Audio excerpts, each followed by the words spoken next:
नमस्कार, मैं हूं प्रवीण दुबे। एक शेर है, उन्हीं के हिस्से में आती है ये प्यास अक्सर, जो दूसरों को पिलाकर शराब पीते हैं। यानी पीना पिलाना मेहमान नवाजी का एक सदियों पुराना अंदाज है। एमपी में इन दिनों इसी मसले को लेकर सियासत हो रही है। शराब की नई दुकानें हों या नहीं हों, इस पर सत्ता पक्ष और विपक्ष के बीच बयानों के जाम छलक रहे हैं। इन बयानों के नशे में कोई महक रहे हैं तो कोई बहक रहे हैं। सिलसिला शुरू कैसे हुआ, जरा इस पर बात कर लेते हैं। एमपी सरकार को अकेले शराब से कितना फायदा होता है रेवेन्यू का, जरा इसकी बानगी देखिए। एक साल पहले तक के आंकड़े हैं और इनमें अब घट बढ़ गए होंगे। कोई अभी जो मेहमान है हो सकता है उसे दुरुस्त भी करें कि अकेले भोपाल में लगभग 600 करोड़ और इंदौर से 1000 करोड़ का रेवेन्यू सरकार को मिलता है। अंदाजा लगाइए कि शराब कमाई का कैसा जरिया होती है सरकारों का। यही वजह है कि रेवेन्यू बढ़ाने के लिए पिछली सरकार, कमलनाथ सरकार ने एक नीति शुरू की थी कि लाइसेंस के रिन्यू कराने में 15% की बजाय 25% टैक्स देना होगा। इसका कारोबारियों ने विरोध भी किया। खैर, यह अलग मसला है। हालिया विवाद शुरू हुआ गृह मंत्री नरोत्तम मिश्रा के उस बयान से, जिसमें उन्होंने कमलनाथ सरकार के दौरान के गजट नोटिफिकेशन का जिक्र किया। उन्होंने कहा कि कमलनाथ ने गांव में 5 किलोमीटर के दायरे में शराब दुकानें खुलने का गजट नोटिफिकेशन जारी किया था। मैं भी इसी के पक्ष में हूं कि दुकानों की संख्या बढ़ाई जाए ताकि अमानक शराब मार्केट में नहीं आए। मिश्रा के इस बयान से तत्काल मुख्यमंत्री शिवराज सिंह चौहान ने असहमति जताई और कहा कि कोई प्लानिंग नहीं है सरकार की कि नई जगह नई दुकानें खोली जाएंगी। इसके बाद विपक्ष के नेता कमलनाथ ने भी सरकार को घेरा। कांग्रेस से मिश्रा के समर्थन का स्वर लक्ष्मण सिंह के बयान से उभरा।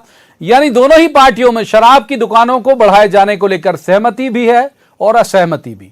आज बात इसी पर करेंगे कि शराब माफिया को ध्वस्त करने के लिए क्या दुकानें बढ़ाया जाना जरूरी है? क्या इस पर सिर्फ सियासत ही हो रही है, बाकी कुछ नहीं हो रहा? एक इस बयान को जरूर काबिल गौर मानिए जो पूर्व मुख्यमंत्री उमा भारती ने दिया।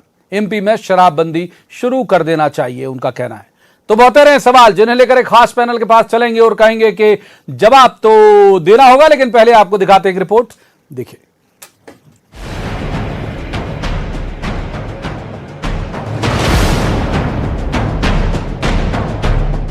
मैं व्यक्तिगत रूप से आग्रह भी करूंगा माननीय मुख्यमंत्री जी से, दूरस्थ गांव पड़ते हैं और दुकान नहीं है वैधानिक, वहां दुकान नजदीक खोलने का नए सत्र में विचार करें, जिससे कि जो अमानक शराब आ जाती है, अवैध शराब आ जाती है, तो कम से कम ये अवैध पर प्रतिबंध भी लगे। सब चीजों का इलाज वही है कि हम दुकान की संख्या बढ़ाएं। मुरैना शराब कांड के बाद नरोत्तम मिश्रा के मशवरे से शुरू हुआ विवाद शराब के समर्थन और विरोध तक आ पहुंचा। नरोत्तम मिश्रा के उलट सूत्र बताते हैं कि शिवराज शराब दुकान बढ़ाने के पक्ष में नहीं। इधर कांग्रेस में भी शराब नीति पर राय अलग अलग है।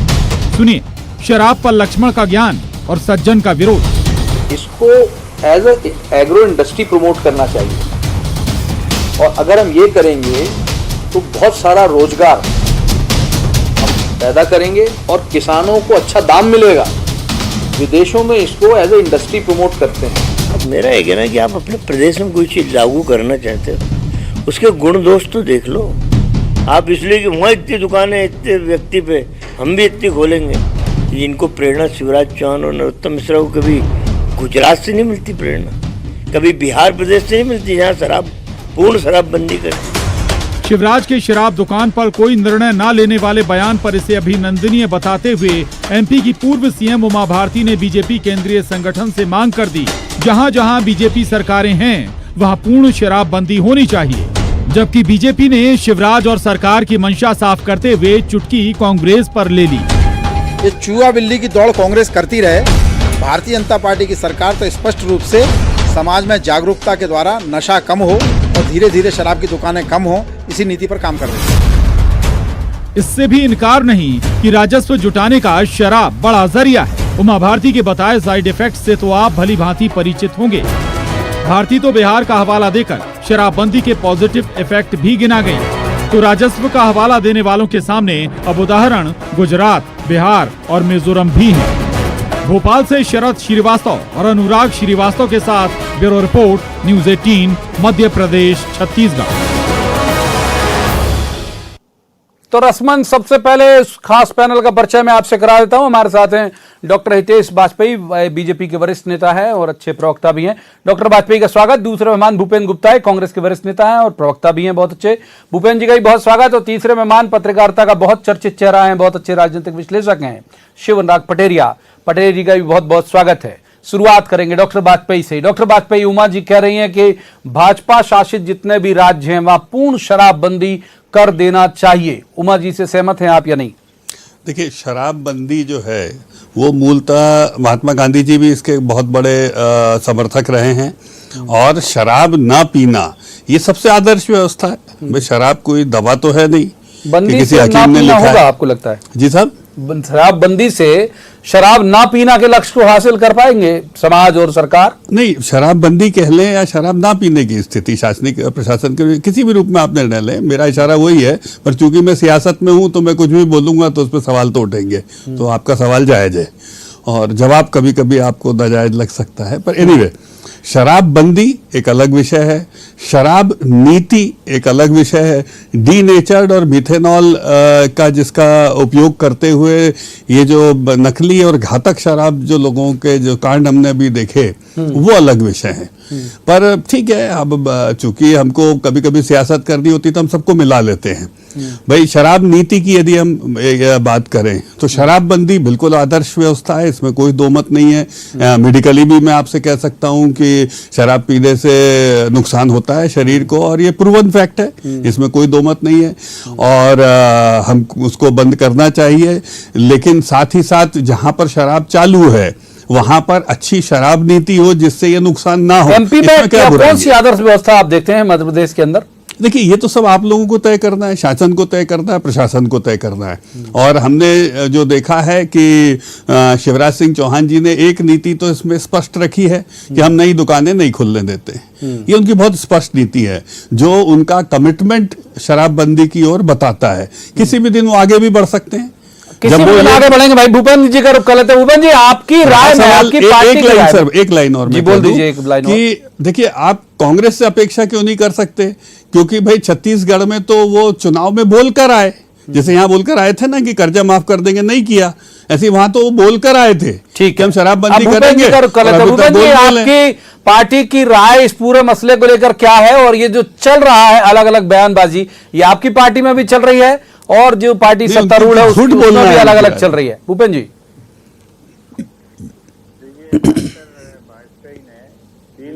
ब्रॉडर स्पेक्ट्रम में बड़ी बड़ी बातें समझाई हैं और बहुत अच्छा लगा कि भारतीय जनता पार्टी में एक कोई व्यक्ति जो है समझदारी का सोच रखता है कुछ मुद्दों को लेकर।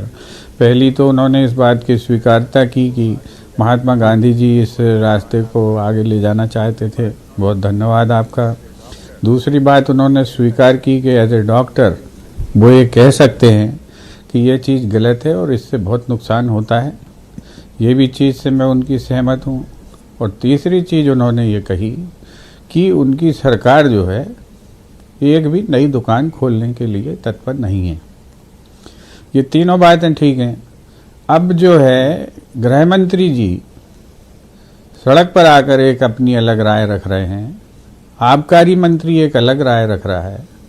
तो इस विरोधाभास को स्पष्ट करना चाहिए कि एक सरकार की एक नीति है या एक सरकार की अनेक नीतियां हैं, और इससे जो है प्रदेश को लाभ हानि। इस सारे विवाद में, टेक्निकल इश्यूज में मैं नहीं जाना चाहता था कि इससे रेवेन्यू या फलाना या ढिमाका। जो गृह मंत्री जी ने राय अपनी जाहिर की है उसमें उन्होंने पड़ोसी राज्यों का जिक्र किया है। उनमें से एक पड़ोसी राज्य गुजरात है और आपने अपने एजेंडे में भी दिखाया कि हम उससे क्यों नहीं प्रेरणा ले सकते। दूसरा जो है आदरणीय जी हमारे प्रदेश की उमा जी ने राय अपनी रखी है और उनने बिहार का भी मसला रख दिया है सामने। और बिहार का मसला रख देने के बाद ये सारी परिस्थितियां जो है इसमें एक क्लियर चीज सामने आती है। तो इस पे सरकार का अब ये दायित्व बनता है कि वो अपनी नीति स्पष्ट करे, एक चीज। और तीसरी चीज ये बताए कि अगर सरकार जो है, जैसा कि इन्होंने दावा किया है हमारे डॉक्टर वाजपेयी जी ने, कि सरकार कटिबद्ध है शराब को नियंत्रित करने रोकने के लिए, तो अगर सरकार कटिबद्ध है तो आबकारी मंत्री जी उसको घर घर भेजने की योजना की चर्चा क्यों कर रहे हैं? और ये भ्रम जनता के बीच में या व्यापक समाज के बीच में ये भ्रम क्यों फैला रहे हैं?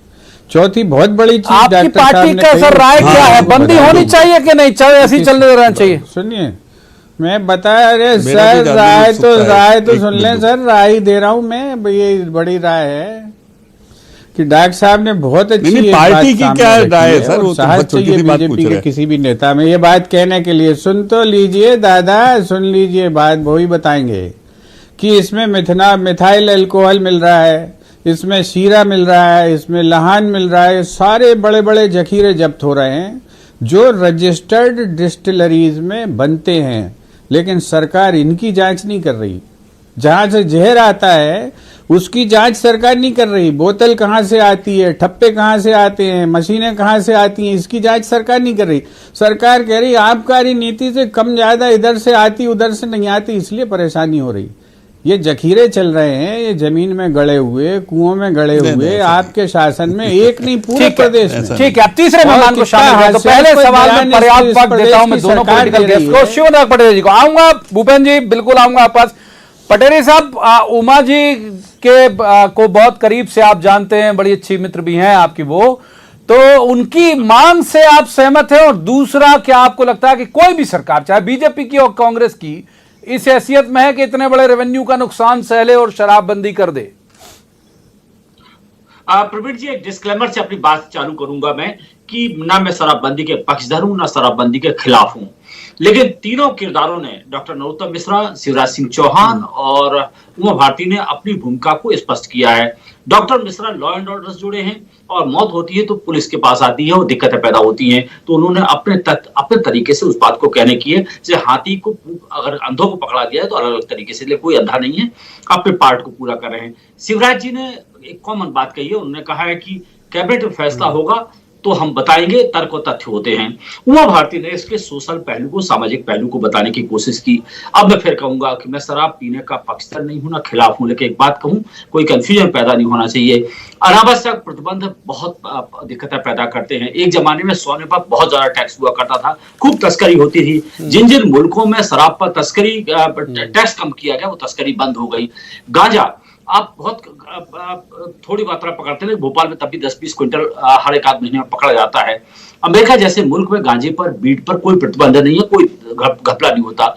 कई विदेशी मुल्कों में जाके देखा तो दारू जो है उनकी दुकानें नहीं होती, ग्रोसरी स्टोर पर मिलती हैं। सबसे बड़ी बात है, सम्यक विचार हमें करना चाहिए, हमें रिफॉर्म करना चाहिए। ये अनादिकाल से सोमरस से लेकर तमाम तरह की बातें हुई। अब आ जाए गुजरात में, गुजरात और बिहार में आप जितनी शराब चाहें उतनी शराब आपको उपलब्ध होती है। बस मेरे को गले में टांग मत दीजिएगा कि मैं शराब का पक्षधर हूं। सबसे बड़ी बात है, जो आप कर नहीं सकते उसको करना नहीं चाहिए और कहना भी नहीं चाहिए। दिक्कत ये है, ये साहस कोई जुटाता नहीं है। आपको सुविधा है, आप राजनेता नहीं है।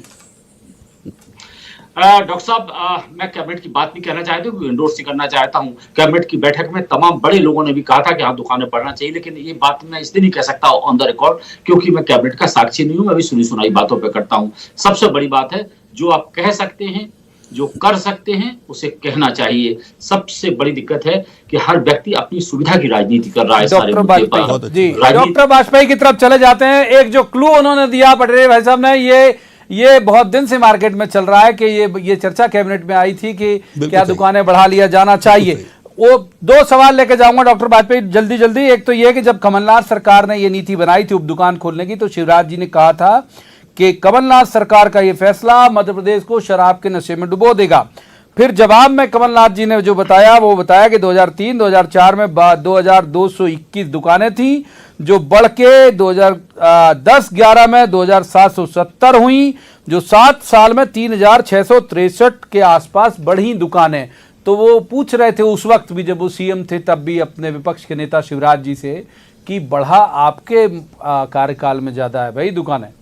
देखिए, मैं फिर उसी की तरफ आता हूँ कि जो मेरा अधूरा रह गया था, तो एक हो गया शराबबंदी और एक हो गया शराब नीति, जिसके बहुत सारे उदाहरण पटेरिया साहब ने भी दिए। अब हम आ जाते हैं शराब नीति के ऊपर, क्योंकि शराबबंदी पे सबको बात करना अच्छा लगता है, लेकिन मैं पटेरिया साहब से सहमत हूँ। मैं भी सहमत हूँ कि बंदी का हल नहीं हो सकता। एग्जैक्टली।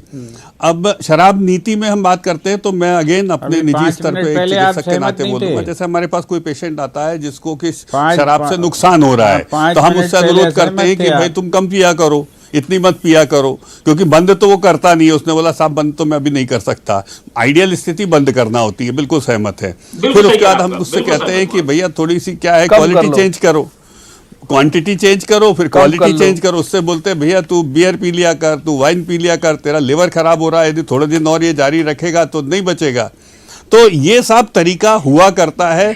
अब बात वही है कि पटेरिया साहब और जो नीति के विशेषज्ञ हैं वो ये सब बातें बता सकते हैं, लेकिन अब जैसे सिगरेट है, मुझे एक फायदा बता दीजिए आपकी सिगरेट पीने से मानव सभ्यता को हो जाता है। चर्चा करें गवर्नमेंट के। Exactly. Doctor Hitesh Vajpayee MBBS से नहीं, हम तो doctor Hitesh Vajpayee BJP leader से बात कर रहे हैं। तो इसीलिए मेरा मानना है कि शराब नीति को लेकर दिया गया बयान, चाहे वो शिवराज सिंह चौहान जी का हो कि हम नहीं बढ़ने देंगे, उनकी अपनी बाध्यता है, एक तरफ नैतिक उनका कदम है तो दूसरी तरफ उनकी राजनीतिक मजबूरियां हैं। उसी के साथ साथ नरोत्तम मिश्रा जी का ये कदम कि यदि जिसको बोलते हैं एडल्टरेटेड लिकर यदि मौजूद है और उसको सही कीमत मिलती है, तो स्वाभाविक है कि ये नकली शराब वो नहीं पिएगा, क्योंकि ये जो उसने पिया है जिससे मौतें हुई हैं, ये शराब नहीं है साहब, ये जहर है। जो भूपेंद्र जी ने कहा ना, बिल्कुल मैं उनकी बात से 100% सहमत हूं कि जो मिथेनॉल होता है वो वहां भट्टियों में नहीं बनता है, वो मिथेनॉल तो फैक्ट्रीज से आता है, और उसका सर्कुलेशन कैसे होता है। जैसे एक समय में आप नीला केरोसिन जो लोग वहां भिजवा रहे हैं उनके छापे क्यों नहीं डाल रहे हो? पकड़ेगा कौन? जो लोग प्रशासन का काम है, उनके और मैं आपकी बात से सहमत हूँ, उसको नकारने से काम नहीं चलेगा। और आप देखिए वही प्रशासन आज पकड़ रहा है। अरे भाई वो कह रहे हैं प्रशासन का काम है, प्रशासन का नहीं। सर वो आपको पैसा दे देते हैं ना, इसलिए 15 महीने चलाते रहे। निकल के तो आ रहा है, गली 2 आदमी पकड़े। एक्साइज से कितना पैसा आता था पटेरिया साहब बता देंगे, तस्दीक नहीं करेंगे क्योंकि कागज उनके पास भी हैं, लेकिन पटेरिया साहब बता देंगे कि ये जो कैश वाला कांड हुआ है 24 अकबर रोड तक गया है, उसमें एक्साइज डिपार्टमेंट से कितना जवाब आता था। भूपेंद्र जी जवाब, ये आप लोगों ने पैसा नहीं खाया है। तो ये भट्टियां ऐसी थोड़ी ना बनी है सर रातों रात, ये 15 महीने में खूब पनपी है। और लेकिन यदि आज वो सिपाही निकाल के उसको नदी में बहा रहा है, उसका नष्टीकरण कर रहा है, तो आप उस पर विश्वास रखिए, उसकी ताकत बनी है। ये कोई सर उसकी ताकत बनी है, क्योंकि उस सिपाही को पता है कहाँ कहाँ धड़े दबे हुए हैं। ऐसा नहीं कि उसको नहीं पता है। पकड़े जा रहे हैं, ये तुम्हारी नहीं सर, पकड़े जा रहे हैं, रिकॉर्ड पे पकड़े जा रहे हैं, नहीं मजबूरी। सर रिकॉर्ड पे आपके राहुल गांधी तक पौवे का पैसा गया है भाई, तुम्हारे रिकॉर्ड पे 50 लोग मर गए, ये रिकॉर्ड पे खा गए, वो तो ठीक था। ये 50 लोग मर गए, ये रिकॉर्ड पर है। और सर यहाँ गरीब मर गए उस पहुए के चक्कर में, क्योंकि व्यापारी ने क्या किया, पहुए का पैसा तो आपको दे दिया, लेकिन यहाँ पे मिथेनॉल मिलवा दिया। तो सर नुकसान कितना हो गया सर? 24 जाने चली गई साहब। सर अब तो कोई नीति बनाओ सर। कांग्रेस की पार्टी का क्या निर्णय है ये जानने के लिए जनता अभी भी उत्सुक है। जो प्रवीण भाई का सवाल था, एक लाइन में सर बता दीजिए ना, ये पहुए का कमीशन आप लेंगे या पहुआ खत्म करेंगे? आपको बड़ी जानकारी है, कांच की बोतल कहाँ से आती है, लेबल कहाँ से आता है। सर हमारी मदद करिए ना। को ले लेता हूँ, मदद करिए। इस बार कई बार थोड़ा सा अनजाने में अन्याय हो जाता है। जो नॉन पॉलिटिकल गेस्ट हमारे साथ जुड़ते हैं उनसे, उनके लिए शिवराज पटेरिया जी का रुख करूंगा। माफ कीजिए, आऊंगा भूपेंद्र जी, अब इसकी बाद आपके तरफ ही आऊंगा सीधा। पटेल साहब, जब कमलनाथ जी की सरकार होती है तो शिवराज जी कहते हैं कि नहीं साहब बिल्कुल डुबो के रख देंगे ये लोग।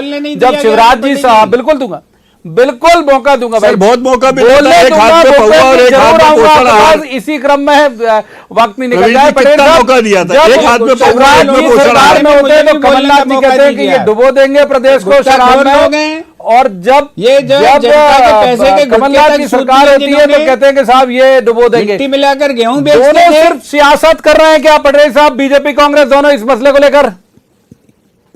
देखिए राजनीतिक दलों का काम सियासत है और सबसे बड़ी बात है दोनों दल सियासत कर रहे हैं। सच को स्वीकारना चाहिए जो मैंने बात कही है।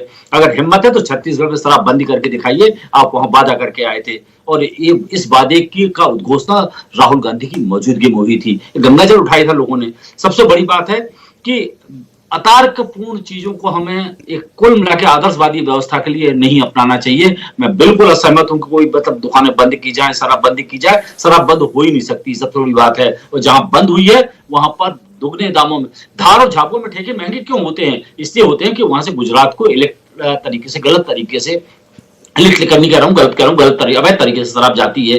कहां नहीं मिलती है शराब? बिहार में तमाम तरह के मामले हो रहे हैं। तो आदर्श कायम करने बिहार में भी फैसले कर लेना बहुत आसान। एक ओएसडी बना लिया उस लॉबी ने सर। अरे भैया क्या क्या नहीं होता है। गाड़ियों में कैसे चैम्बर बनाए जाते हैं। मैंने खुद सारे राज्यों में लगभग आता जाता रहता हूं। सारी चीजें आप जो कहें, जो ब्रांड कहें, उनकी कीमत बढ़ जाती है। गांजा बंद कर दिया, क्या दुकानें बंद हो गई? भोपाल में मिलना बंद हो गया? बिल्कुल नहीं हुआ। सबसे बड़ी कोरोना के वक्त यहां हुआ था। बिल्कुल, जो आप कर नहीं सकते हैं उसे रोकना नहीं चाहिए। मुझे लगता है या फिर आपकी ताकत हो तो पूरी शिद्दत के साथ रोकिए। मैं आपके साथ खड़ा हूं, लेकिन जब खड़े होने की बात तो हो जाऊंगा, लेकिन आपके ठीक है। 4 पुस्तक भूपेन जी एक बार आपसे मैंने वादा किया था कि आपके तरफ से ही यहां वापस आऊंगा। तो एक बार वो लाइन तो बता दीजिए कि कांग्रेस की लाइन इस पूरे मसले को लेकर ये है, क्योंकि हमने 3 बयान अलग अलग दिशा में जाते हुए आपकी पार्टी के भी सुने, जैसे बीजेपी के हमने सुना है वैसे आपकी पार्टी के भी है। 3 अलग अलग दिशा में जाते हुए बयान। तो कांग्रेस की ऑफिशियल लाइन इस मसले पर क्या है भूपेन जी? नहीं, ऑफिशियल लाइन अभी हमारी पार्टी ने इस पर कोई हमने दी नहीं है। मैं तो सीधे आ गया और मुझे अभी 15 मिनट पहले बताया गया कि आप शराब पर जो बातचीत होने वाली है, कोई दिक्कत की बात नहीं है। लेकिन हमारी जो नीति, आबकारी नीति थी, उसमें हमारी सरकार का मंतव्य स्पष्ट है और उस मंतव्य को हमने कभी छुपाया नहीं और ना इनकी तरह पाखंड किया। दूसरी चीज़ मैं आपसे कहना चाहता हूँ कि ये बहुत ही जो एक दुर्भाग्यपूर्ण बहस है वो ये है कि जो है, अगर मान लीजिए शराबबंदी नहीं होती है पड़ोस के राज्य में या किसी अन्य राज्य में या किसी चौथे राज्य में, तो क्या हम 50 मौतों को जस्टिफाई कर सकते हैं? ये एक दूसरी तरह का अपराध है जो एक संगठित माफिया कर रहा है। और मध्य प्रदेश में, माफ कीजिए, ये माफियावाद सरकार जो है, इसने प्लाज्मा छोटा जवाब डॉक्टर वाजपेयी जल्दी से हाथ से फिसल गया। छोटा जवाब जल्दी। देखिए वो आपराधिक गतिविधि है। पैदा नहीं भूपेन जी, आप इन्होंने बहुत वो बड़े माफिया भी इंजीनियर इस हैं, आप प्रदेश में समझते हैं, पैदा कर वैज्ञानिक दिया। हैं। यही कह रहा हूँ मैं आपसे, मैं आपसे यही कह रहा हूँ कि आपराधिक गतिविधियों को संरक्षण मत दीजिए। ये उसी के कारण ही कैसे सप्लाई हो रहा है, कैसे सप्लाई हो रही, कैसे सप्लाई हो रहा है, क्या कर रहे हैं आपके गृह मंत्री? बताइए ना।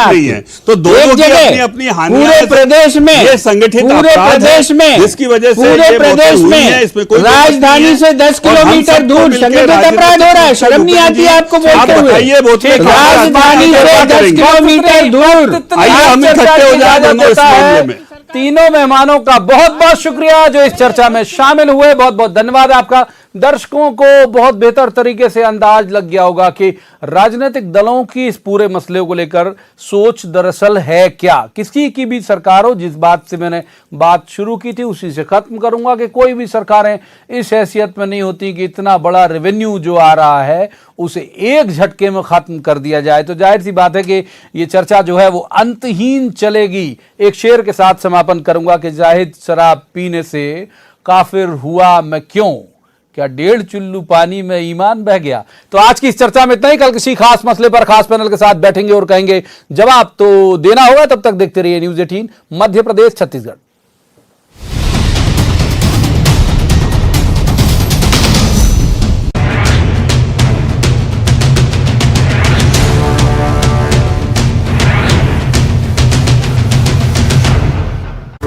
This shows is co-powered by PolicyBazaar.com